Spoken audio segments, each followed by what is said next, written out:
we're not going to have a 2008, 2009 scenario where we have a severe crisis, but we have a V-shaped recovery where we bounce back very quickly and painlessly from the depths of of almost of hell. We are actually going to go into the abyss this time, and we're not going to come out of it for maybe 5 or 10 years.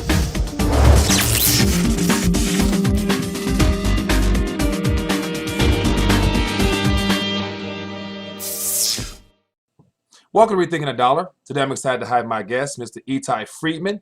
He's the CEO of AR Capital Management, and today he's joining us to discuss his thoughts on the global economy as well as the future of the dollar. Etai is a cum laude graduate from the Stern School of Business at NYU, and he possesses a vast wealth of knowledge and experience in financial markets, trading equity, credit, and volatility derivatives. So Etai, welcome to Rethinking the Dollar. Thank you for having me. Well, I appreciate you sitting down with me and sharing your thoughts. I know you have a very unique perspective, being that you're in the wealth management industry. And so I heard some of your recent commentary and thought that your perspective on the events that's happening now and what's to come is quite unique, and your advice as well. So I'm looking forward to diving into some of that information there. And so I usually start off with some Rethinking a Dollar questions. And the first one is, what comes to mind when Etai Friedman hears the words Rethinking the Dollar? What comes to mind is people reassessing the value of the dollar, or the dollar as a store of wealth, because so many people in the world today own dollars and effectively store their savings or their wealth in dollars or dollar denominated financial products.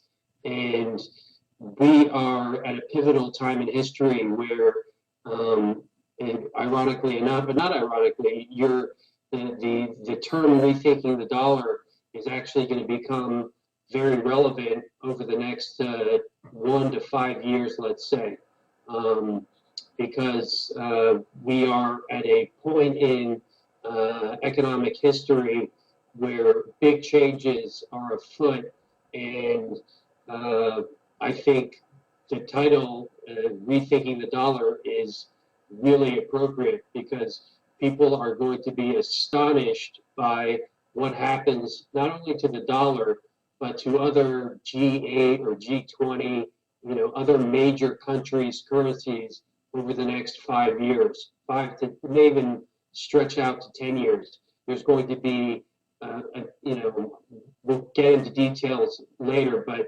basically fiat currencies are going to be destroyed by global central bankers, and the fiat currencies like the dollar are not going to be safe places to store your wealth. In fact, your wealth, if you choose to hold dollars or financial instruments, will be destroyed in the coming 5 to 10 years.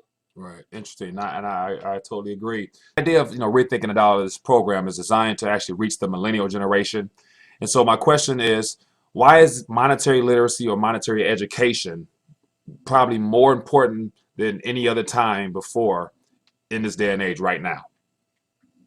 Absolutely, absolutely. I think that 99% of the population is in the dark about what global central banks are doing to their currencies, and also what global governments are doing with fiscal policy, contributing to, well, actually, their financial recklessness is being facilitated by the recklessness of central banks globally.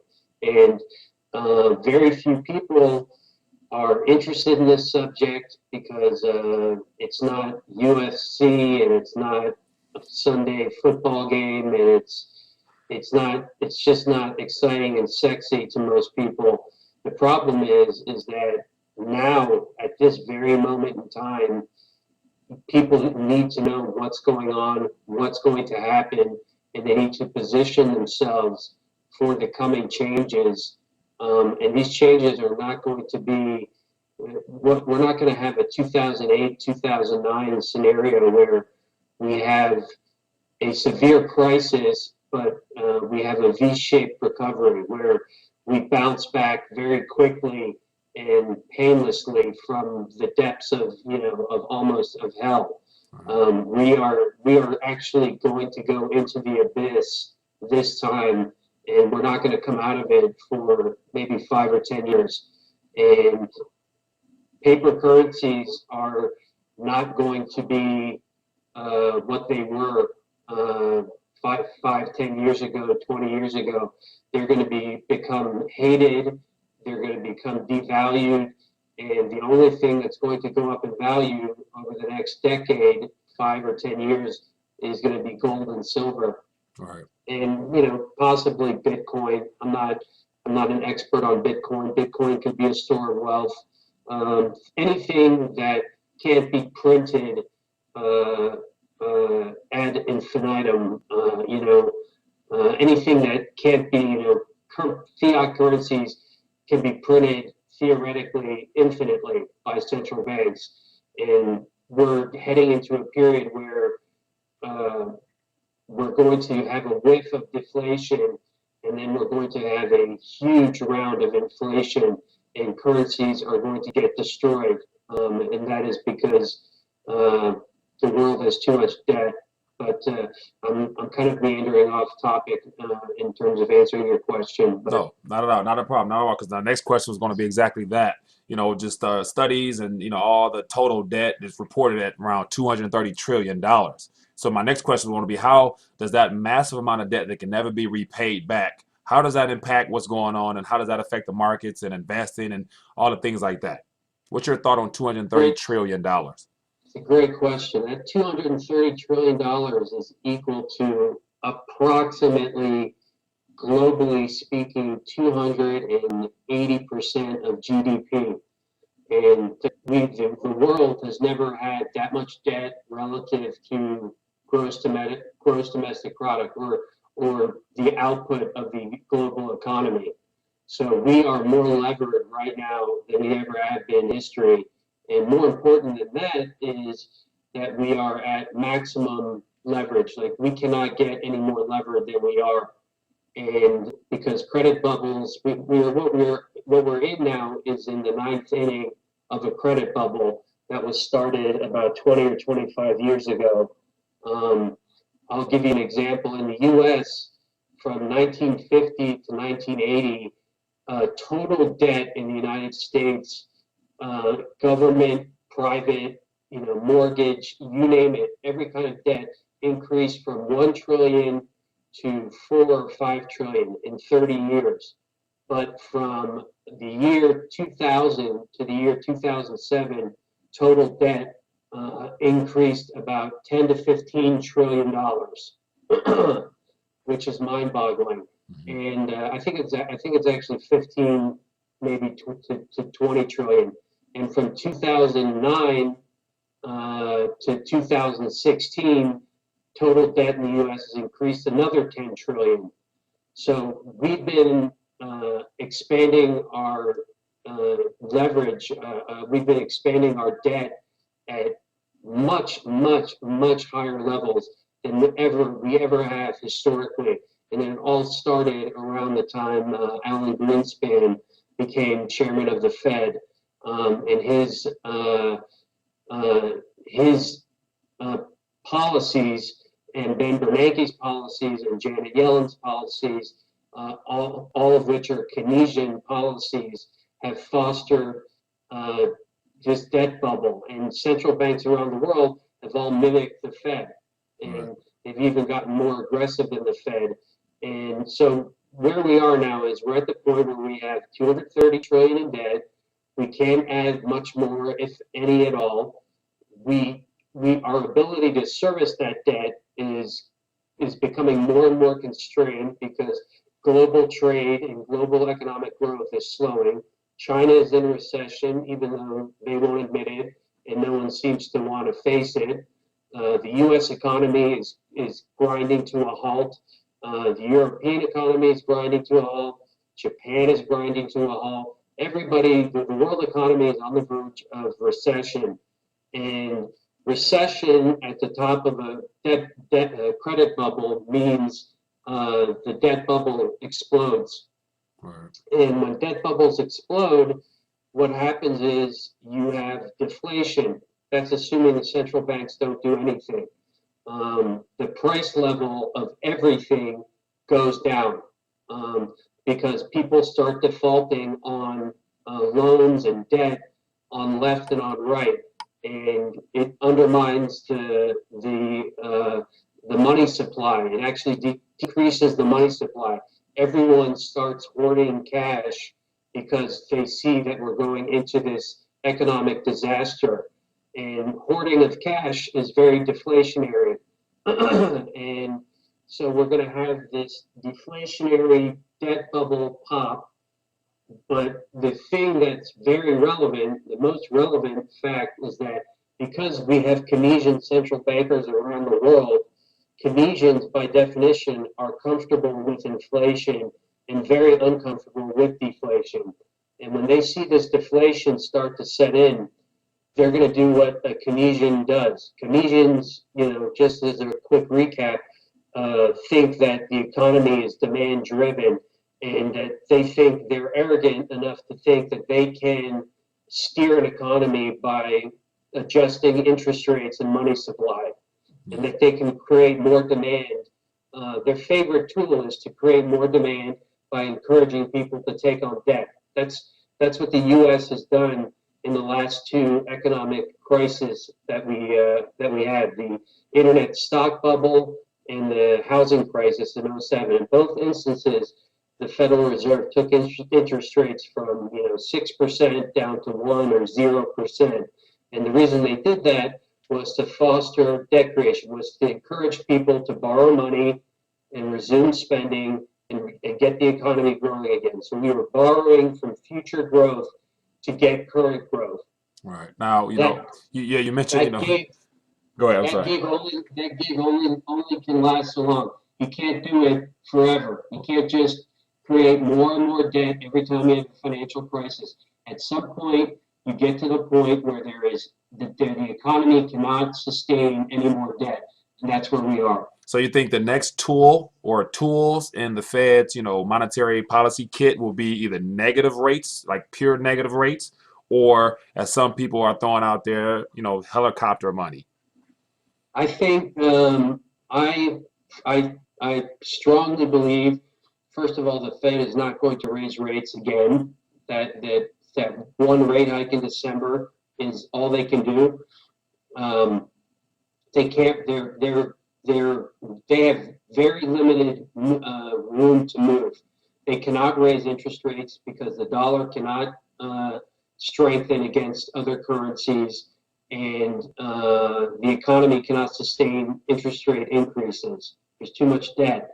So the next move from the Fed is actually going to be a rate cut. That 25 basis point rate hike in December is going to be undone probably in the first half of 2017.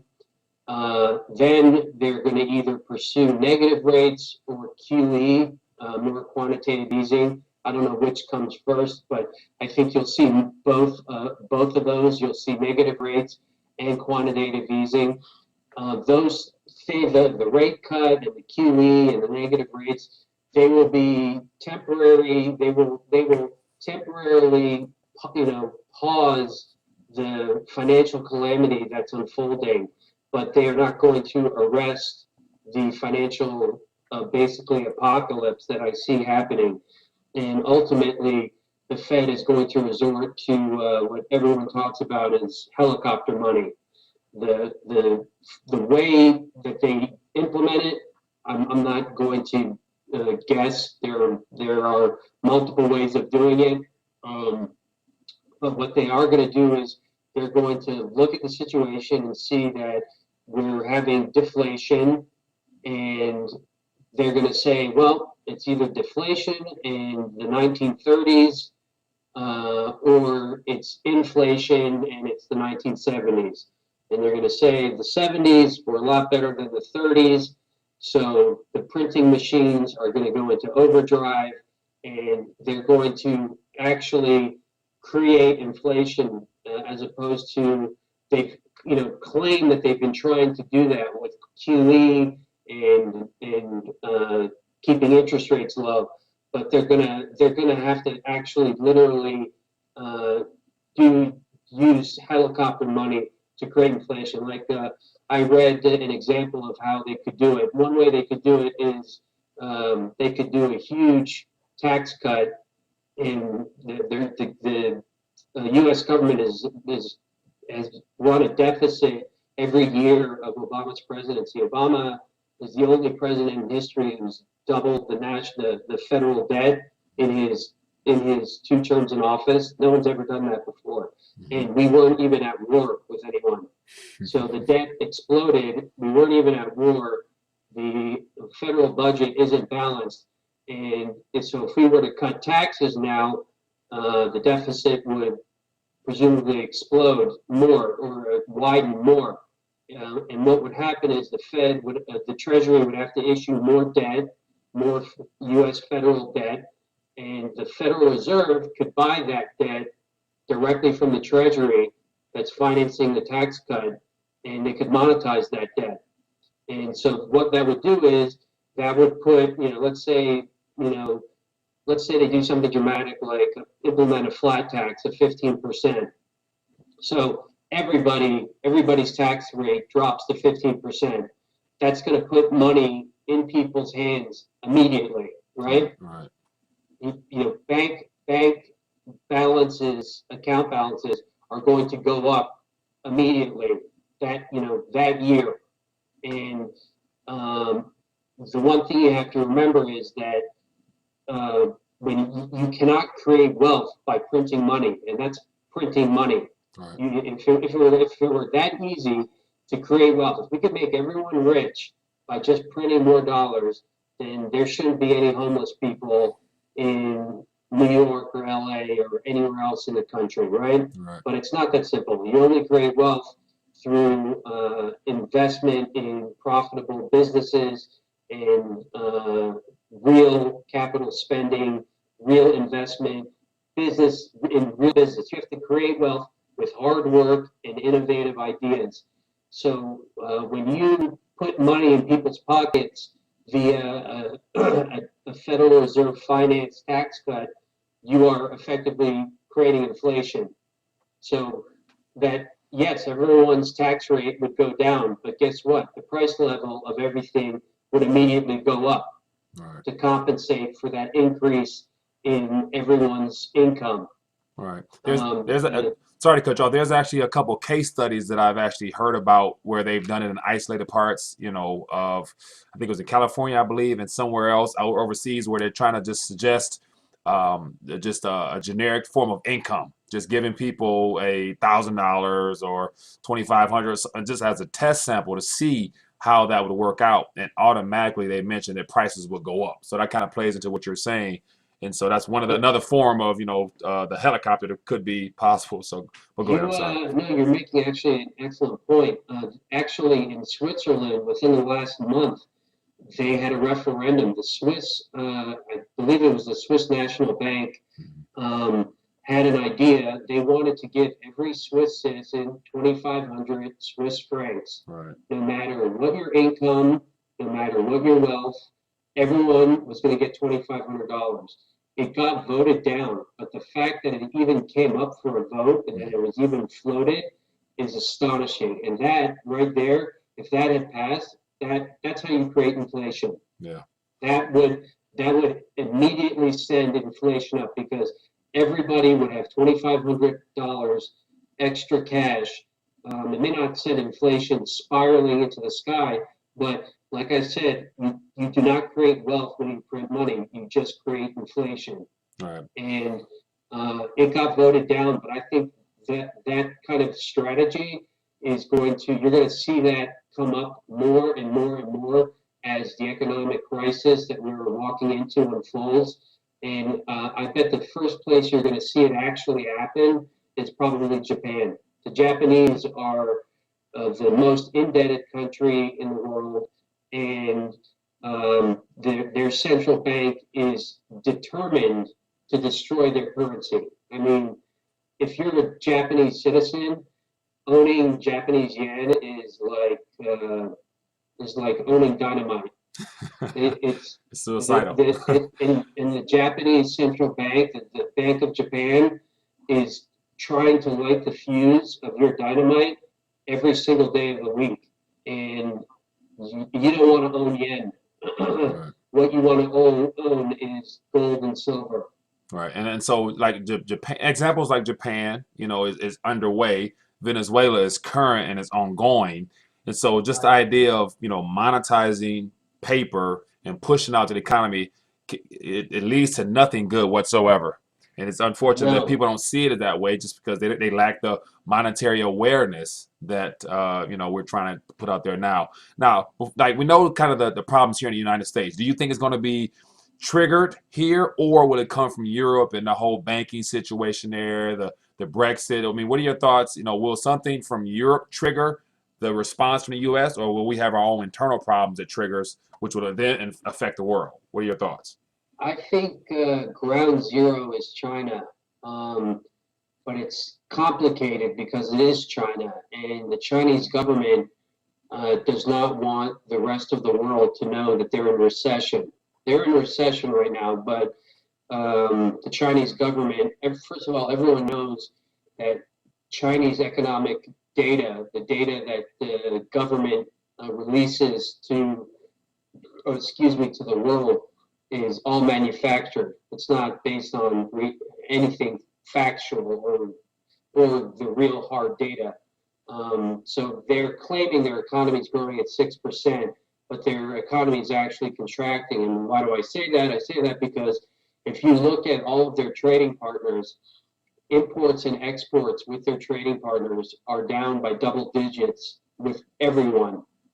Hmm. And I don't see how you have 6% economic growth when your imports to China from every trading partner are down 10 to 15%. Plus, shipping costs to and from China are at 2008 levels. Um, so, if things were booming in China, shipping prices would be higher, imports into China would be higher. I could go down a long list of red flags that indicate that China's in recession, and the world just has not accepted it yet. When the world comes to terms with the fact that China is in recession, there are going to be reverberations around the world, and this is probably going to happen with them possibly floating their currency. Yeah. Their currency is way overvalued. Chinese uh, investors, Chinese companies are all desperately trying to get out of the Chinese currency. And I don't know if you've noticed, there's been a rash of M&A activity in the Chinese business community. Mm-mm. Chinese companies have been trying to buy European and American companies in huge deals. And the reason is they want to they want to get out of their Chinese currency and buy foreign currencies. They don't look at it as a business that they're buying. They look at as a foreign currency purchase because the Chinese government restricts the flow of currency to and from China. You Mhm. can't, if you have $1 billion in Chinese currency, you can't just convert that into dollars overnight like you can do in Japan or the US or Europe. Right. Um, there's a very strict limit on how much you can take out of the country. So they're artificially suppressing their currency. Their currency is stronger than it should be, Yeah. and it's costing them money to do that, and they're going to have to devalue, and they are devaluing actually. The question is, do they float it? If they float it, I think that will be the strongest indication to the world that wow, China is actually in recession, and where their currency settles will be probably shocking for most people, and that will be a calamitous day in the financial markets around the world. Right. But Japan and Europe are certainly worth bear watching. Um, There are going to be incidents on the road to this financial disaster, like the Brexit. Those are going to be, acts in the grand play of the world's financial and economic collapse. So Brexit was like the first inning. The next thing that may happen is Deutsche Bank in Germany, a highly leveraged investment bank, may go under and will have to be bailed out. But it will cause a shock to the markets for a short period of time. But they're not going to be allowed to fail. They're too big. Right. They will be bailed out. And so you'll have a Deutsche Bank failure, and then somewhere down the line you'll have China floating their currency, and you'll have all kinds of things in between, and things will gradually worsen. And what you're going to see is that gold and silver through this whole time, this whole process, are going to go higher and higher and higher and higher. I'm not predicting where gold and silver are going to. Mhm. I just know what the world will have to look like for me when I sell my gold and silver, and it will have to look like the financial apocalypse has taken over the planet. When paper assets have been completely destroyed and lost, 2/3 of their value, um, then I'll probably sell my gold and silver and start buying paper assets because they'll be, trading for pennies on the dollar. Right. Now, let me get your take because you're in a wealth management area. Now, from an investment standpoint, not asking for financial advice, but for your average middle class worker here who has 401ks and IRAs, and they're encouraged to, participate in these retirement vehicles, what would that look like when things begin to unravel, in the short term and in the long term? How describe that? Give us some ways of trying to picture this, apocalypse type of thing that you're talking about. Well, if you have a 401k or a Roth or an IRA, or even just a personal investment account, and if you own common stocks and corporate bonds, what you need to do is you need to liquidate your portfolio, and there's two ETFs, two exchange traded funds that track. One tracks gold and one tracks silver, and they are the fund. The paper asset is backed up by physical gold and silver inventories, so they are actually worth something. They are backed up by gold and silver. The silver ETF is SLV. The gold ETF is GLD. I would, at this point in time, I would probably do a 60-40 split. I'd put 60% of my money in GLD, 40% in SLV.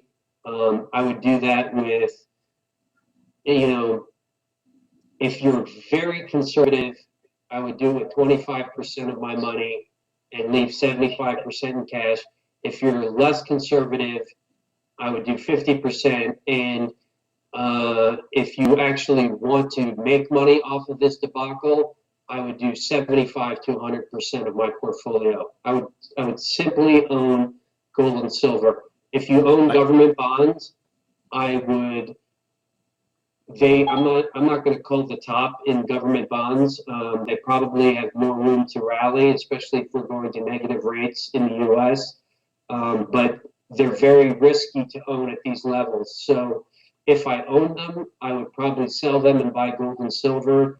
If I wanted to continue to hold them, I would be very vigilant about owning them in terms of when the Fed starts down the path to helicopter money, you have to be out of those bonds because the 10-year Treasury, which is yielding 1.3% right now, that yield is going to go from 1% to God knows what, 5%, 6, 7%. And if you own those bonds, you are going to lose a substantial amount of wealth. So the risk reward in government bonds right now, um, it's not very good. Their government bonds are definitely better than corporate bonds and stocks, but they've had a big move over the last 6 to 9 weeks. and yields have dropped tremendously around the world. It's not going to be like that for the next 5 years. Right. And 5 years from now, yields are going to be higher than they are now. They're not going to be lower. Right. Well, as we draw towards the end of our conversation, I'll be remiss if I didn't ask you your thoughts, on the idea of, rethinking the dollar.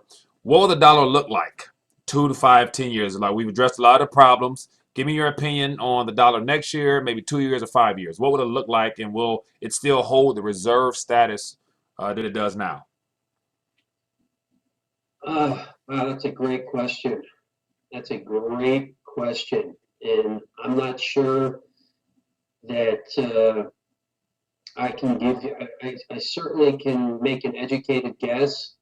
Um, Seeing what the Europeans are doing to their currency and what the Japanese are doing to their currency, and those are really, in the Swiss, those are really the only alternatives to the American US dollar. Um, I don't think the dollar is going to lose its status as reserve currency because I think what's going to happen overseas is going to be as bad or worse than what's going to happen here. So you're not going to be able to hide anywhere. The problem is going to be paper currencies as a whole are going to fail. And um, some are going to fail more than others. But for instance, China wants to become a reserve currency. They want the yuan to become a reserve currency. That's never going to happen. Now, the fact that they've Nobody. accumulated so much, their reported gold holdings has increased drastically. Whether unofficial numbers aren't known, but the fact that they're accumulating a lot of precious metals, the Shanghai exchange is up and running. Do you think that plays into them trying to one day back to yuan, or what are your thoughts with that? No, that's people that know that the yuan is overvalued and Mm-hmm. that the Chinese currency is going to lose a substantial amount of its value. It's going to depreciate Mm-hmm. tremendously against foreign currencies. I don't have a number in mind how much it's going to depreciate. I just know that it's being propped up by the Chinese government right now, and it has one way to go, and that is down. Wow. Especially against the U.S. dollar. Right. Well, Etai Friedman, I appreciate you sitting down. Give the audience a chance, I guess, to stay in tune with you. Is there anywhere you want to direct them to find out more what you do and how to probably contact you, perhaps? Well, if you want to hear what I have to say, my message is pretty much the same everywhere I speak. My positioning has evolved. A few months ago, I was not as bullish on gold and silver. I was kind of neutral, and I've become as bullish as I could possibly be about gold and silver over the last 6 weeks. Um, and that's not going away for 5 to 10 years. I mean, I'm gonna be sitting on gold and silver for many years to come now, and I think um, for the small investor who has small savings, there actually is an opportunity to to actually increase your wealth in this whole debacle by owning gold and silver. Gold and silver are gonna do things that people have never dreamed of. They're gonna quintuple to go up 10 times. They're gonna. I have no idea how high gold and silver are going to go, but wherever they go, it's going to blow people's minds. And if you own it, you're going to make a fortune. You could really, if you had $100,000 in the bank, in 5 to 10 years, that 100 could turn into $1 million. And things are going to get so bad. But if things get really bad, gold and silver are going to do extremely well. There's nowhere else to hide. And like I said, maybe Bitcoin, but I'm not advising people to buy Bitcoin because it's not an area of expertise of mine. Right. Well, And gold and silver historically have worked beautifully at preserving wealth when there's been inflation. So why not stick with something that's proven itself in the past?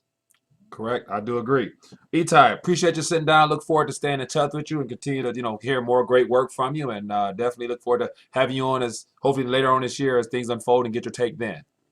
Yeah, you can call me out. If my predictions don't come to pass and I'm dead wrong, I expect you to call me out, maybe even eviscerate me for your viewers, because if you're wrong, I think you should own it, and you should own it and understand why you're wrong. Right. But at this point in time, I stand by everything I said on your program, and all I can say to all your viewers is do not hold anything but gold and silver, and do it now. Don't wait. Sounds good. Etai, appreciate it, buddy. All right, take care. Well, this concludes my conversation with Etai Friedman from AR Capital Management. Hope you found the conversation to be informative as well as educational. Click the subscribe button for more RTD interviews and more monetary news updates. Looking forward to bringing more interviews. Until next time.